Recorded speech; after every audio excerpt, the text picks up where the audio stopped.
This is the Shanice Lewis Show, the #1 podcast for plus-size women. With your host, the queen of curvy conversation, Shanice Lewis.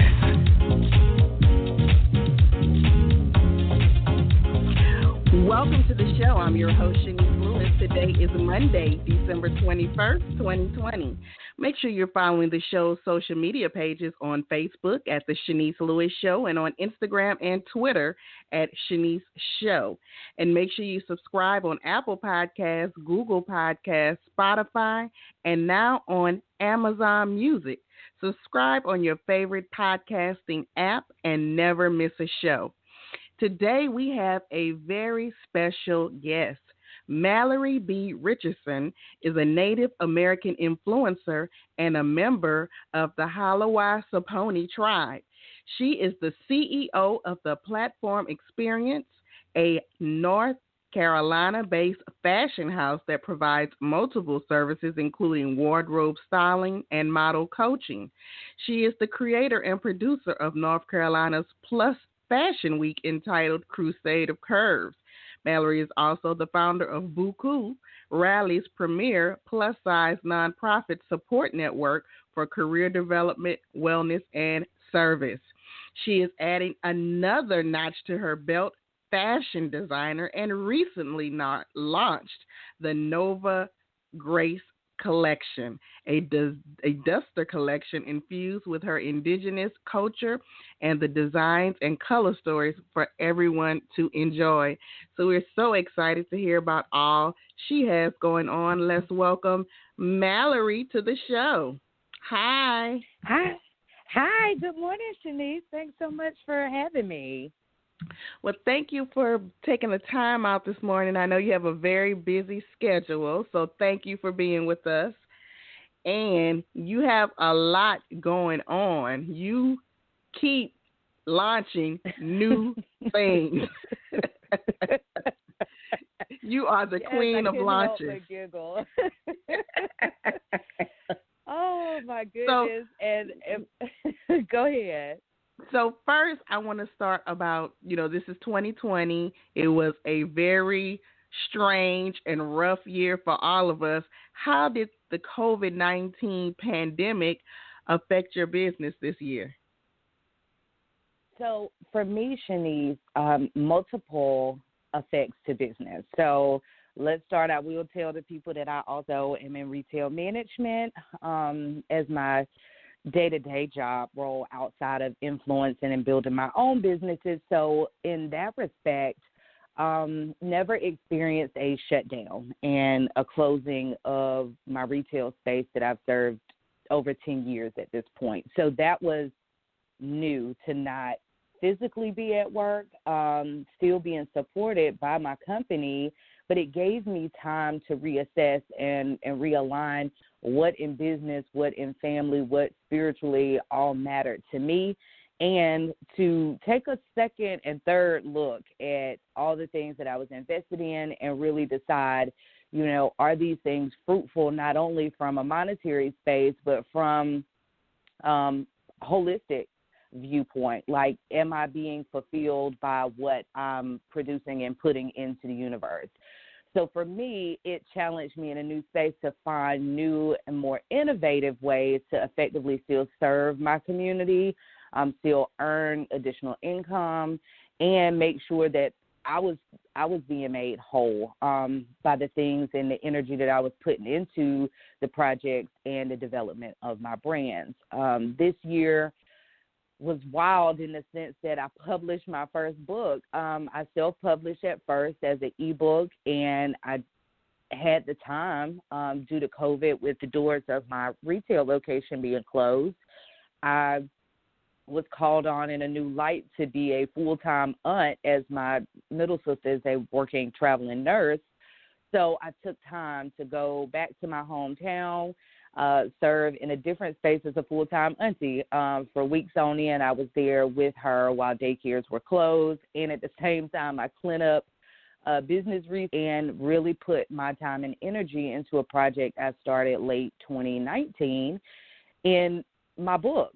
And Writing Life After Love and producing an online mechanism for which to push that platform during Corona at a very reasonable price and updating my website and issuing the ebook just by email to those who follow me online and were interested in reading about that journey in my life was mind-blowing to me. So you didn't have any intentions of releasing an ebook this year. That just came out of being in the pandemic and free time. Correct. I started so for me, I just celebrated 2 years being single as an adult. This is my first time in my personal life that I've been alone. So as we all experience our different traumas and relationships that come to an end, there's a period thereafter that you take, or you should take, a lot of time to really reflect and break down just what you feel may have happened, what was going on in your mind and heart, what's going on presently versus what you've experienced in the past. And my coping mechanism to that was getting back to the core of my artistry, which started in writing several years ago. And it came upon me that I had notes from over the course of the 6 years I was in my last relationship in my iPhone. The note section of my iPhone was full of pertinent details of ups, downs, highs, lows, emotional roller coasters that I had translated to writing.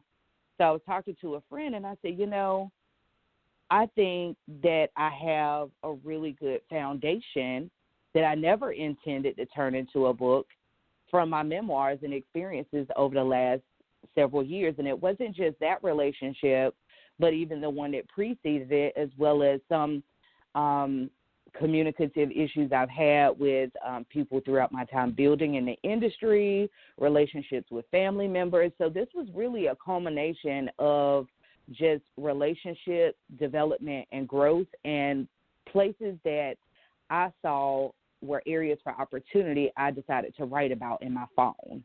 And so it was the fall of last year. Yeah, it was the fall of last year, and I just said to myself, Mal, you can harbor this, you can create this own, your own memoir and use it for self-reflection and let it be what it is, or you can really help change some people's lives by way of putting your life and experiences in writing in a tangible format for them to read, evaluate, weigh in on, and learn from. And so I decided that, my life alone isn't just for me. I feel like my overall purpose was to give back and help change people's lives. So if I had to put my experiences on the platform, that's what I did. Now, besides the book, one of your other popular projects is your fashion show, Crusade of Curves. And so you had to pivot that this year as well. Tell us about that. Absolutely. So typically, annually, we host Crusade of Curves here in North Carolina in April of each year. I started Crusade back in 2017, and so we're approaching our 5th year anniversary in 2021. And typically, with the production, planning, pre-show, sponsorships, collaborative efforts, emails, all of those things start about a year prior to the actual production. So we were all set to go for 2020 in April until COVID-19 came on the scene. And so the timeline presented itself late February, early March. And I remember my sisters and I traveled for their birthdays to Mardi Gras in February, and we literally just made it back to North Carolina when COVID became a thing, a topic of conversation, a warning to all to be safe and to scale back with your social activities. So I'm looking like, okay, in 6 to 8 weeks, I was supposed to put on North Carolina's largest plus and exclusive fashion event, which I had to then reroute. And that process was painful, to say the least. Painful in a space that I didn't want to change it. I was just so set that April was always our time because I strategically planned it that way so we wouldn't interfere with any other plus production or or event in the overall plus size industry. And I was just so excited. So everyone was so excited, but I said, I have to think about the health of the people that are involved. And I have to think about the logistics. I had to take my heart off my sleeve and think more business minded and reroute some things. So I started, as soon as I got back, started reaching out to my contacts and the venues and the models, and there's so many different layers to people that are involved in the production, and started to map just how we were going to make it happen in 2020, but just not in April. So we did a live and postponed it, just told people to stay tuned. We had to then reevaluate dates. We had to think about, okay, in North Carolina, what's going on with the different stages of Corona. Not only with North Carolina, our affiliates are from all over the world, so we had to think about other states and how their governors were handling the shutdown and think about all those things. So we arrived at a date in July, and what I decided was we'll move forward. For those that are not comfortable, completely understand. If you don't want to travel, don't want to risk it, completely fine. For those that had been quarantining successfully or could drive by car versus flying, they made it happen. We all chipped in, made things work. Who had to travel to come models, to the show? Okay. The models, and typically our guests come from at least 8 different states up and down the East Coast. We've had some West Coast travelers as well. And then but I mean, after it turned virtually, or you still was having a in-person event at this point? I did both. So what I did was for local photographers, local models, my family, for those that had already purchased tickets to physically attend versus the virtual. Virtual was added as a feature because of Corona. This was the very first year we've ever done anything virtual. And I think that that's a positive takeaway from the coronavirus experience, because nobody ever thought, well, why don't I just open up my show or event and make it virtual? We're missing an entire demographic of people that would love to be there, but that physically can't. So let's make it available to them as well. So the photographer still traveled, videographer still traveled, people from within the state of North Carolina still traveled, and a few of the models came from out of state. I had a very small physical audience. For those that requested refunds because of Corona and couldn't attend, they were awarded those. I just asked for a window to be able to produce those refunds. And then people decided to join us virtually instead. So we had a Zoom capturing the videography of the show, and they were able to feel like they were live and watching in Charlotte. Got it. Well, you, I guess, have a new skill now going into 2020 when you do your fashion show next year. So it worked out. Yes, absolutely. I said going forward, I don't see why we would not offer virtual. There is a huge market for it. And definitely as the year progressed and you saw other events go virtual, especially New York Fashion Week, everybody had to say, okay, we're either going to pull the plug or we're just going to find a new way to do it. And new isn't wrong. It forced innovation, and it forced us to think more critically about new and different ways to execute business. Now, let's talk about your new clothing line that you just launched. Now, you already have a lot of stuff going on. What made you want to launch your own clothing line? In the last couple years, my niece Nova is the core inspiration for this collection, and she just turned 5 this year in 2020. And in the last couple of years, it was interesting because I've always had a knack or wanted to explore a designer space. Because my schedule and workload is so rigorous, I did have to partner with the local seamstress to help create physically what my design ideas were, infuse the elements of Indigenous colorscapes and stories within the clothing. and really just brainstorm about it. So this has been a couple of years in the making mentally, and I never really spoke about that passion because in some respects, to everyone that's in a line of influence, we have to cultivate our own ideas before we get to sharing them, I feel, because we want to feel whole in what we're doing. And people like me, I come up with great things all the time, but that doesn't mean I'm going to invest the time, effort, and the money into developing new projects. So I really want to have a good foundation and feel led to do so. And so over that course of time, I had a couple people actually reach out to me, a photographer that's from my tribe. He said, I really feel like you need to design a collection. And I said to myself in the back of my head, I said, I never mentioned this idea to anybody, really. I think I had mentioned it maybe to my assistant once upon a time. I said, I have this idea that I want to expand my T-shirts into tees and turbans, and I really love dusters. I feel like dusters are the wave of being able to layer and create new looks out of one basic look, and you can carry a duster from like a kimono robe to a caftan to a swimsuit cover-up, all kinds of different looks just by layering a piece. So I decided to take the love of my life, my niece, as well as my Indigenous culture as a Haliwa woman and Eastern North Carolina native, and mix those together with my desire and love of fashion and dusters.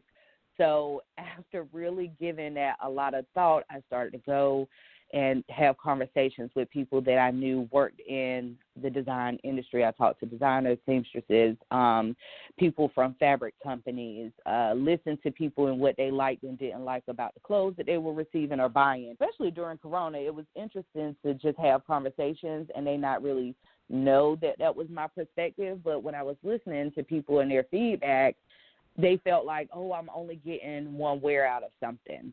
And then even in my own social media platforms, I started to delve back into styling and really revamping looks. So people responded so well to it. I said, these are all just great signs that I can do this. And this is something that I've thought about for a long time. Let me invest in it. Let's get the business part of it underway. And the design stuff is the fun part.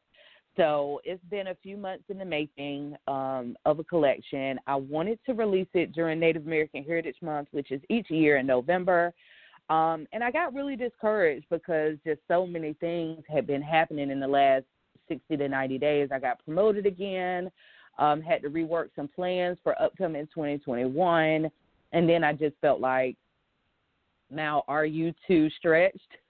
Like, are you tired? Like, how is this all going to work out? And that's when I just had to reach back and dig in my arsenal of support and get encouraged all over again. And despite not launching in November, because I'm following quite a few Indigenous influencers online, I was reminded that we're Native year-round. We don't have to cram everything into November. And it's not a failure if you don't launch something or announce something that's Native American-based in November. We got all 365 to really enhance and develop branding, marketing, projects, designships, new businesses. So I said, I'm going to get out of my own way and let this thing flow. And I have the product. Let me market it. We had the images. I was able to capture those in November. And I just released it. Now, what is the price point of your clothing? So with this collection, we had Nova's duster at $55, and we range upward to $95 in dusters. Now, originally, I actually was going to have the price point between $85 and $150 because I was planning on a more high-end clientele.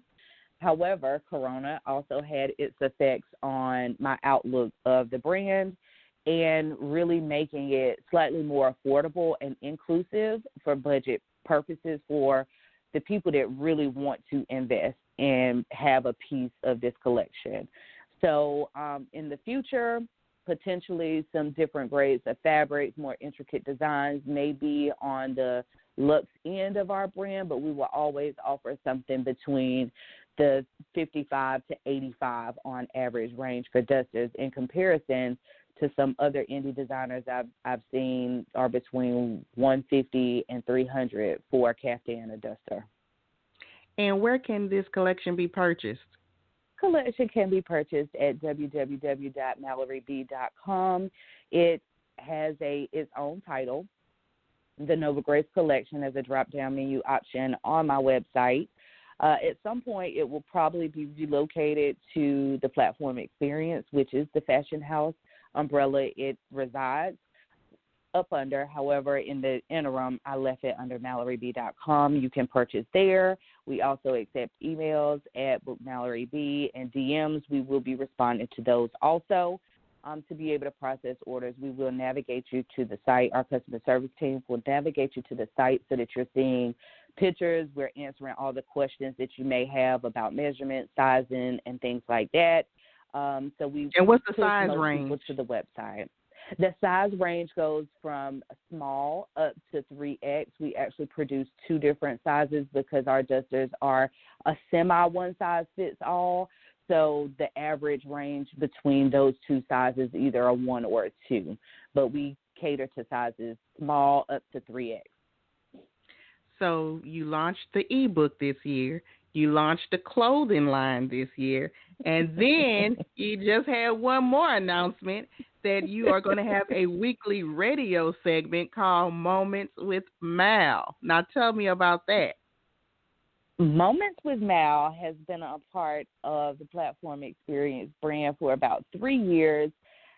It actually started as a conversation between myself and close friends that I developed within the industry that I felt weren't getting enough recognition or visibility. So I started with a dear friend of mine that's an indie designer here in North Carolina, and we recorded it. People's response was amazing. Time went on, the actual origins of the brand and the interview segment faded as my time got more consumed in other spaces. And it wasn't something that I really was ever wanted to see let go.